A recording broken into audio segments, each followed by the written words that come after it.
My stomach aches because I had a whole pizza and then 2 hot dogs. And now I'm feeling the consequences of that. My stomach really hurts.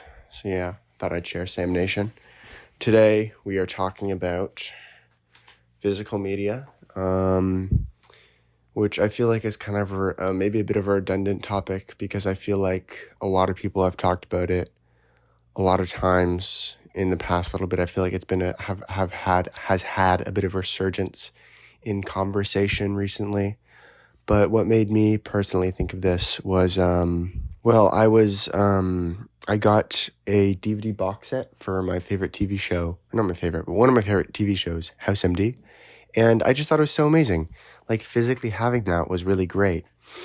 And then also that's what got planted the idea in my head. But what got me to do it today was I was developing my photos in a dark room that I took on a film camera at my school, and I thought that was really cool. Like physically, like I made this thing physically. This image I took, I was put into the world physically, and I just thought that was really awesome. Yeah, so this whole idea just kind of running through my head a bit, and it's just so much more cool to own stuff physically.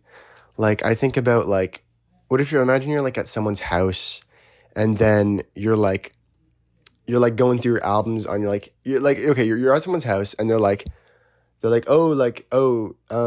can you put something on? And then they have like a whole wall of like record players, and you're like, oh, I like this album, let me put this on, instead of like, oh, let me pull out my Spotify and put it on. Like it's just so much more, it feels so much more like real and like human to me, and I think it's really awesome. Like there's nothing wrong with streaming music. I stream music for hours upon hours every single day, but I just think physical media is also just really cool and awesome. And then my next point that I have written down here is it's not just like the novelty of it, but it does come with some, I feel like, real benefits of like it especially DVDs tend to have a lot of bonus content. Albums can have secret songs too, like Tyler the Creator, he does that on a lot of his albums. He'll have his albums, they'll have like their own like little bonus track. Like there's Boyfriend on Igor, and then there's Fish something on Call Me If You Get Lost, etc., etc.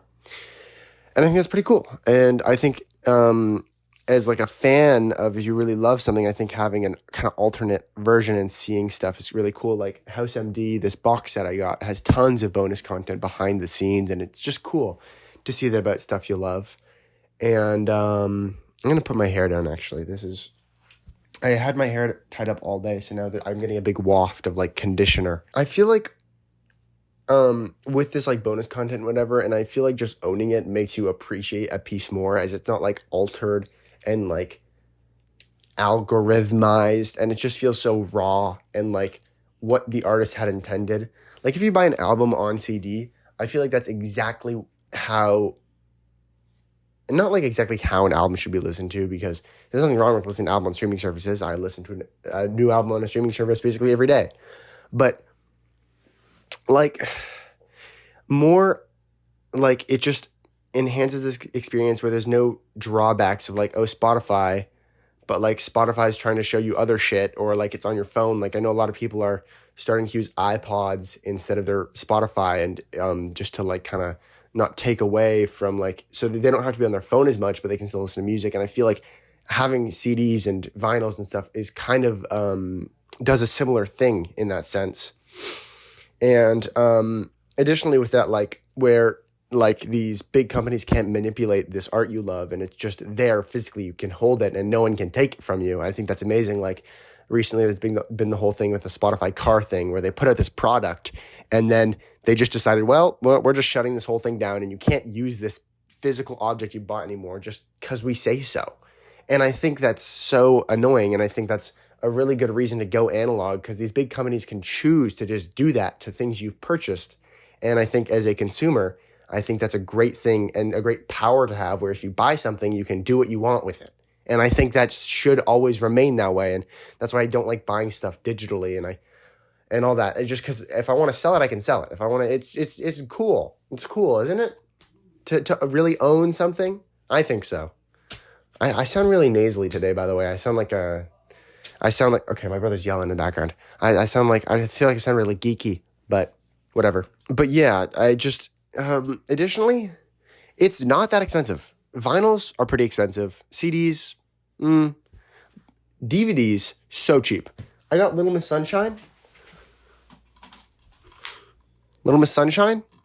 for like $2 the other day, used. And it was like not even opened. Because go to your local Value Village or whatever they are. I don't know. In Canada, it's Value Village.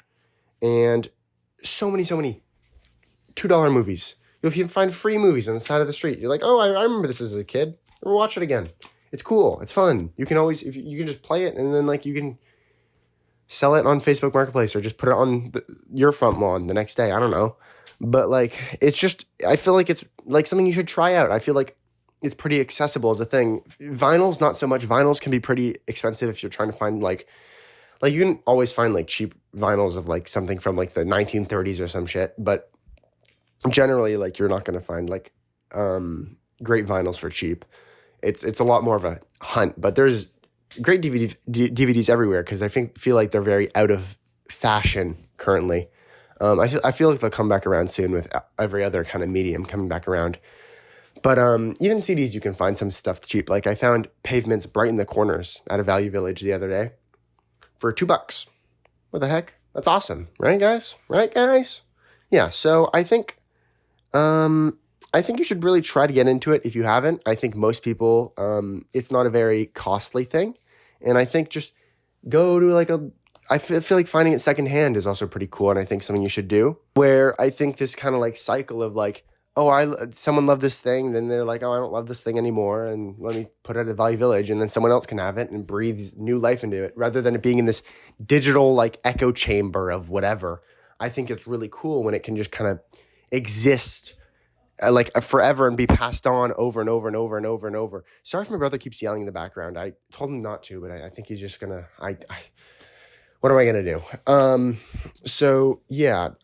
I think that's really, really awesome. And just this whole idea of it being passed on in this art in its raw form, these big companies can't take it from you or change it in any way. And it is what it is. And it's kind of stapled it's like kind of ingrained in history. And it's kind of cool. Additionally, I'm not like, oh, reject the internet, whatever. I love the internet. I make videos on YouTube on the internet, but I feel like they can coexist together. And I just feel like physical media should be recognized to more of an extent, and maybe not equal to the internet, because the internet's probably more important, especially right now. But you can see my hand here. I just noticed. But I think they can coexist a lot more than they do now, and I think it can be a really beautiful and cool thing. And I think a lot more people should recognize how awesome physical media is, and I think people should try to keep it alive. So companies keep making DVDs for movies and shit like that. I think it's cool. So yeah, if you never bought a DVD or some shit, get one. If you don't have a DVD player, they're so cheap too. Just don't buy shit, but buy shit you love and find it secondhand, because you can. There's so much. Little Miss Sunshine, $2. Just try to get it out there. I think you can find, and even going through those Value Village shelves, you can find some albums you've never heard before. You can try them out. They're $2, and you can maybe find something really cool, I think.